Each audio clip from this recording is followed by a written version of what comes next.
আচ্ছা বলেন, আপনি কি বলছেন? স্যার আমার কিস্তিটা লাগবে, যেভাবে হোক আপনি আমাকে ম্যানেজটা করে দেন স্যার। তো আপনি এই কিস্তিটা নিয়ে কি করতে চাচ্ছেন, কি করবেন আমাকে বলেন তো? স্যার এই কিস্তিটা আমার খুবই দরকার, কারণ আমি ব্যবসা করব।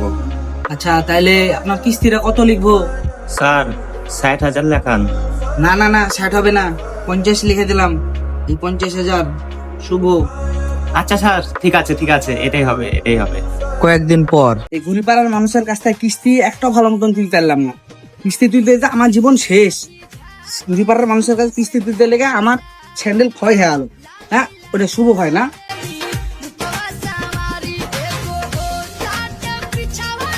এই শুভ ভাই, কি ব্যাপার কি বলেন তো? আপনারা কিস্তি নিলেন সেদিন কেন?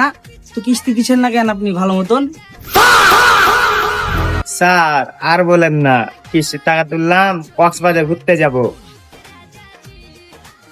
এ তুই কই? কক্সবাজারের সব খরচ আমার। ये क्या हो गया?